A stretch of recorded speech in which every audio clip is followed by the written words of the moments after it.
Hi, I'm Chloe here at Inner Whispers. Recently I've been thinking a lot about the difference between magical thinking and magic. When I was studying psychotherapy, it was something that always rubbed me up the wrong way when my tutors would talk about magical thinking as something that was bad, because there I was going home and performing magic and finding it very beneficial. So I've been thinking about it quite a lot, and it's helped me understand a little bit about the structure of magic. So I wanted to share that with you today. Magical thinking is things like superstitions and rituals. And when you think about these taken to an extreme, you can understand why psychotherapists would think that they're a bad thing. If you think about, for example, someone with OCD washing their hands until they bleed with the magical thought that if I wash my hands this much, I'll be safe.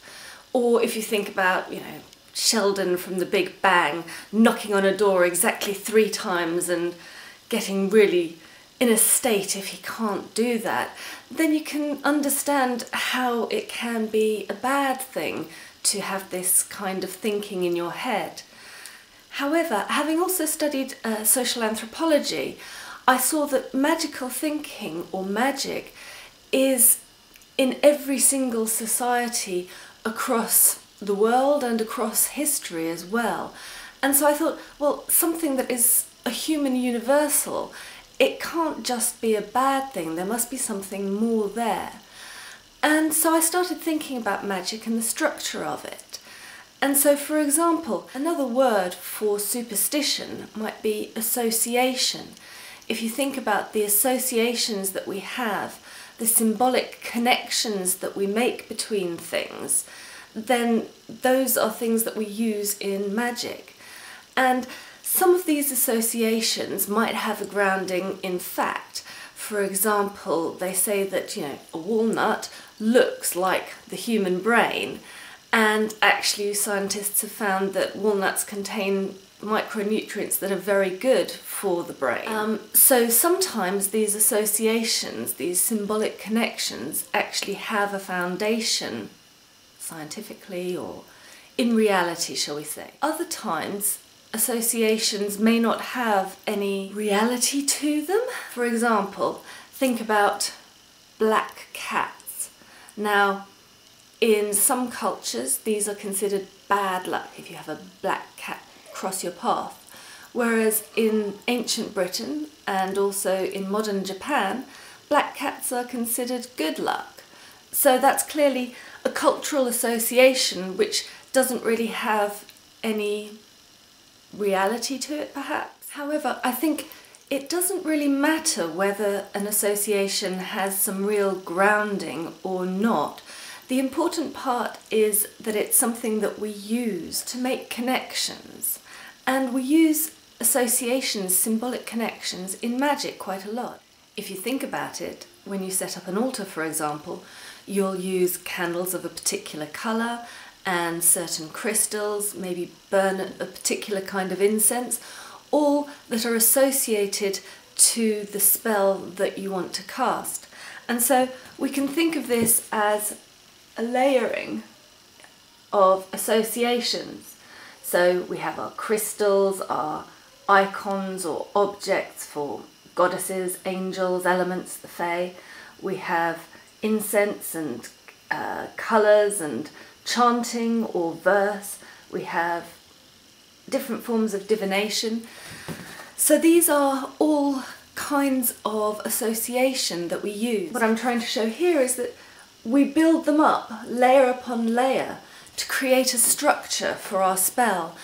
Each one acts as another reminder and another reminder of what is our intent, helps to keep us clear and focused, which is a big part of spell work. We need that clear, focused intention.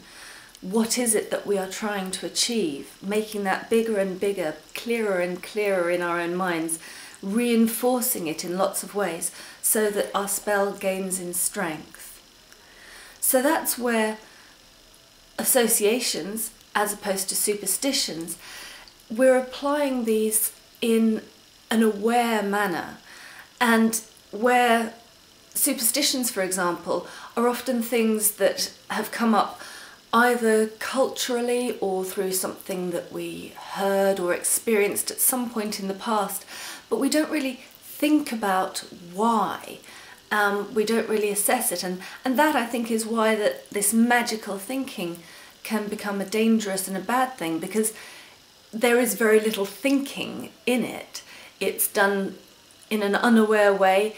It controls us rather than us controlling it. And I think the same is true with rituals, because rituals obviously can be very positive. They build power in a spell.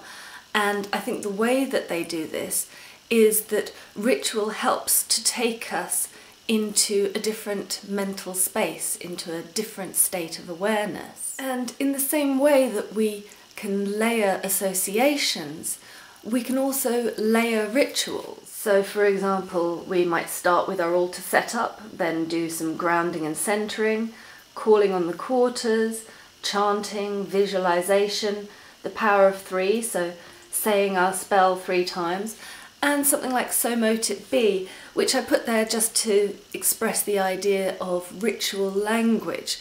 It could be any other phrase, but it's things that we use again and again, so it becomes a ritual form of language. And once again, it takes us deeper into that sacred space, that different state of awareness. Whereas Sheldon's knocking ritual doesn't really achieve anything. Layering rituals in this way in magic certainly does. It takes us deeper, just as layering associations makes our spell stronger.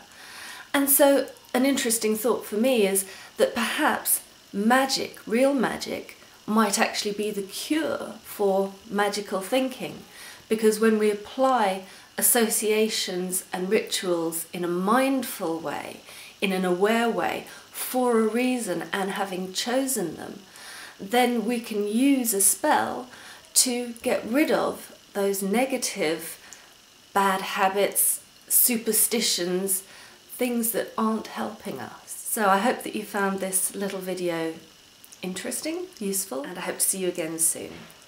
Blessed be.